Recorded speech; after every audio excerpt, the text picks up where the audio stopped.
I'm showing you 3 simple yoga poses and exercises that will make your life easier when you have to move around on your attic.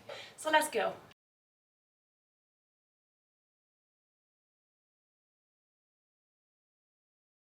Let's get right into it. Number 1 is Malasana, yogi squats. So we'll also practice these down on the mat, but I want to first show you how I'm using these up on the attic to just move around easier and feel more secure while doing so. Placing each foot on a stud and have your toes pointing outwards so that you can sit really low. It's very hip opening, pressing your knees back, shoulders back and down, and you can even balance here. You need to have both of your hands free or anything like that. Otherwise, you can always grab onto anything around you and then also move like that. Number 2 is going to be half pigeon. So bringing one side of your hip onto the stud in one line with the stud, bringing your foot of that leg on the next stud, and then swing your other leg behind you and aligning that with the stud next to you. You can wiggle around here a little bit so that your glute is definitely securely on the stud. And then you can sit here, both hands free again. If you need to remove your attic insulation, this was my go-to. You can sit in this one for quite a while, you have both of your hands free, and it's a little more stable, even from moving from left to right or back and forth. So if you're removing your attic insulation, for example, or if you need to install a gang box or anything like this, you have your hands free and it's a little more sturdy. So when I was removing the insulation from the attic, first of all, I cut my time incredibly short because I didn't need to take any breaks, except for one water break when my husband brought me the water up here.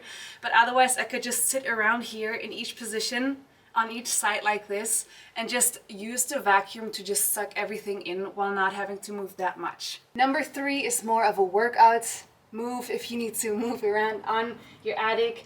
Grabbing with both hands shoulder width apart on one stud, tucking your toes, lifting your knees up, also hip width apart, and then you can move back and forth, stepping one place at a time, however you need to get from one place to the other. If you have to do a lot of work on your attic, I would recommend you to practice a lot of hip openers because it will make your life easier, and some forward folds. I will show you a little flow that you can practice to prepare, open up your hips and your body a little bit to just make this misery a little bit more accessible and easy.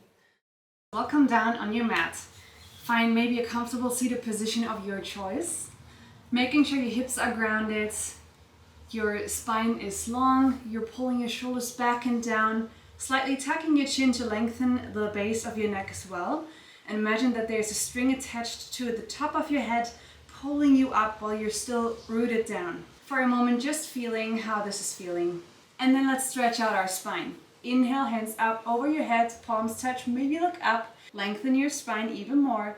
And on your exhale, right hand next to your right hip, left hand up and over, palm facing down, grounding into your left hip, creating space in your left side body. And maybe you can look up or forwards, whatever works better with your neck. So taking a couple of deep breaths here. Having a little bit more of a mobile or flexible body will definitely make it easier for you to move up on your attic without being too miserable. And maybe you'll even have fun. I'm definitely feeling like a little monkey. I'm enjoying it. On your next exhale, left hand next to your left hip. Inhale, right hand up and over, palm facing down. Same thing, grounding your right hip this time into your mat and creating space in your right side body. If this is pretty much very accessible to you, you can always pull your right shoulder back and down. Open up your heart space a little further on your mat. Continue breathing deeply, which will also help you, especially if you're masked up and suited up up in the attic. Exhale, return back to center, left hand on right knee, right hand behind you. Inhale, lengthen your spine, and on your exhale, twisting over to the right. Maybe you can even look over your right shoulder, pulling your navel to your spine and keeping your spine straight while in the twist. Deep breath. Last inhale. Slowly release back on your exhale, exchanging sides, right hand on your left knee, left hand behind you, same thing, deep inhale and lengthen your spine. And on your exhale, twisting over to the right, making sure your navel is really pulling to your spine so that you're not hurting your lower back.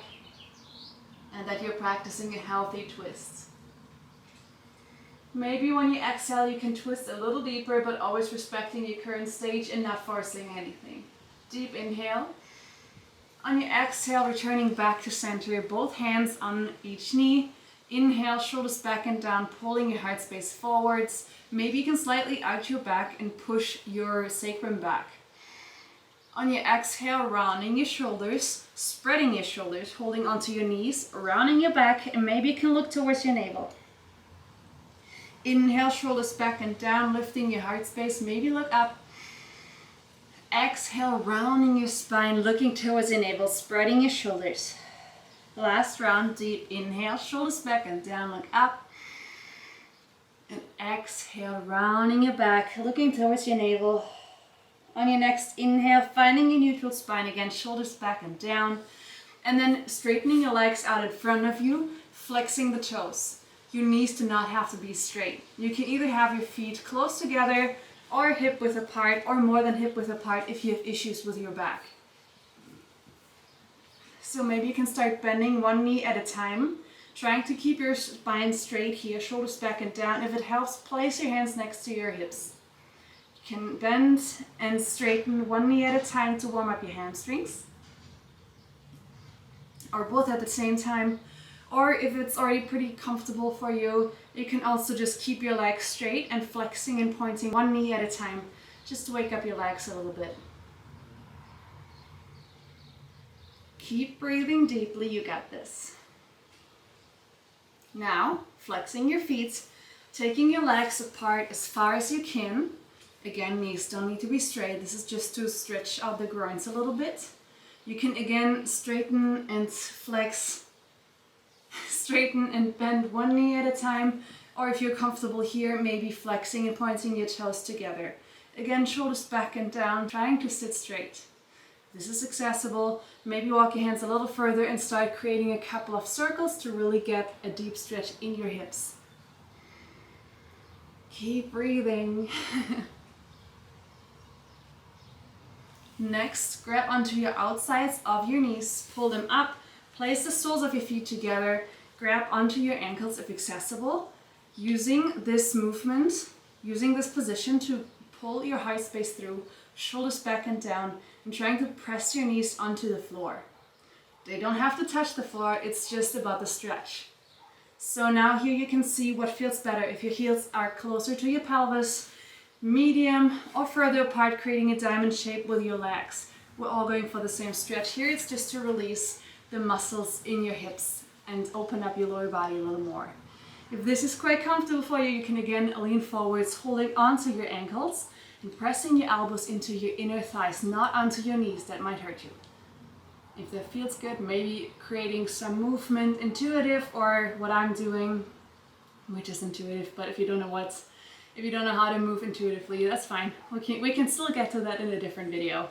So you can try to bring your chest closer to your heels, hinging from your hips and trying to keep your spine straight. You will feel this probably really deeply in your glutes. Just breathe through it.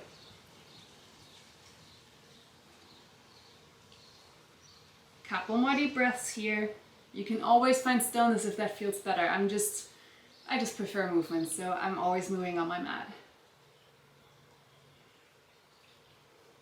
Slowly coming back up, let's come into a side lunge position. Coming to one side of your mat, let's start with the right foot, toes are pointing outwards, and trying to extend your left leg, flexing the left foot, finding a deep side lunge. You can use your hands to support you here, pressing with your elbow against your inner thigh again, and just breathing through it. Maybe moving a little forwards and backwards, or trying to sit up straighter. You will definitely feel this in your groins. And maybe somewhere else, try to pay attention where else you're feeling this. And usually I do longer flows, but if you're trying to get up in your attic and you want to do something good for yourself and make it a little easier for you, then we're just going to do this quick little flow. Moving over to the other side, making sure that your toes are pointed a little outwards and your other foot is flexed. You can again use your left elbow now to support your left knee to open up a little more. You can find your stillness or movement, whatever feels best. Continue breathing here.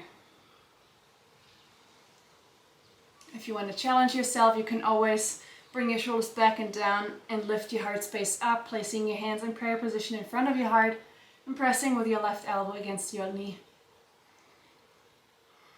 Next position, dropping your left knee. Your left knee is in one line with your left hip, and your left ankle is somewhere along your right hip, between your right hip and the top of your mat. The further you bring it to the top of your mat, the deeper it will get. So now we have this position.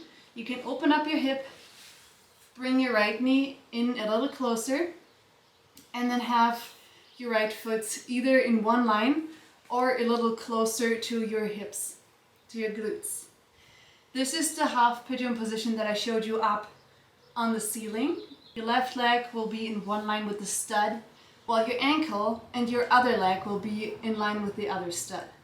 That gives you a little more mobility and flexibility. Flipping over, bringing your knees more than hip width apart, dropping them from one side to the other. A couple of windshield wipers here. Opens up the lower body as well. Keep breathing deeply, almost there. Then moving over to the other side. You can either practice your full pigeon. If that is not accessible, you can always find your figure four on your back. So making sure that your right knee is in one line with your right hip and your right ankle is somewhere between your left hip crease and the top of your mat. Up on the ceiling, I have my foot definitely closer to my groins because I feel more stable and you're covering more of the stud.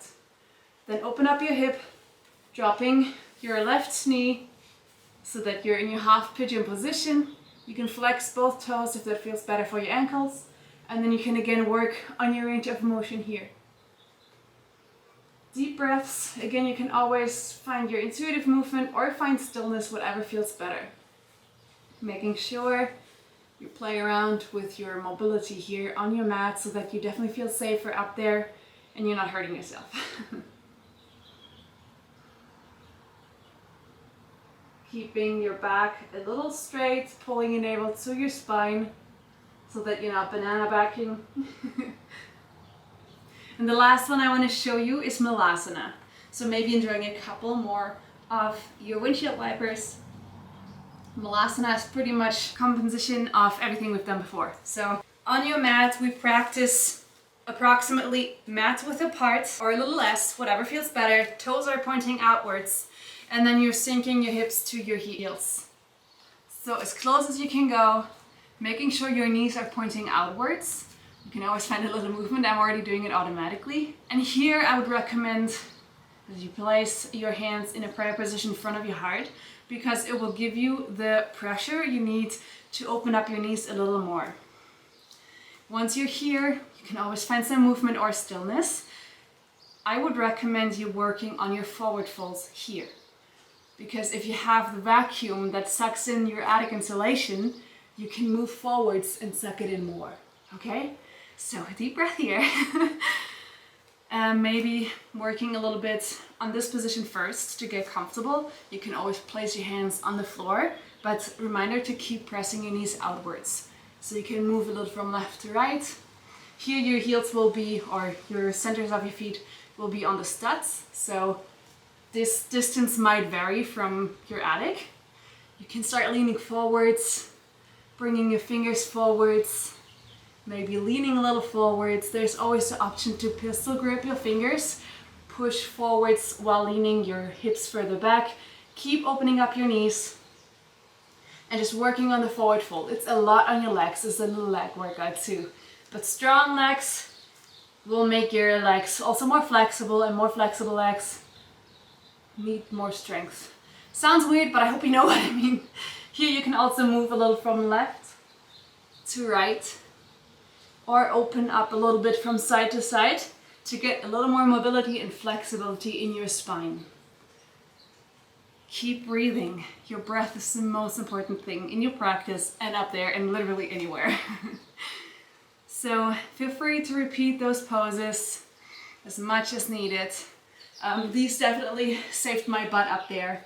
when I removed the attic installation, instead of 5 to 6 hours, I managed to get it done within 3.5 hours. And that was just because of the yoga poses. They made it so much easier to move and stay up there. Alright, so those were my 3 top poses and exercises up for your attic. I hope this was helpful and that I was able to help you make your life easier up on your attic, removing insulation or moving around in general. My name is Ina and I have a bunch of other yoga videos on my channel in case you want to get a little more flexible and increase your mobility. Thank you so much for watching. Have a wonderful day and I'll see you later.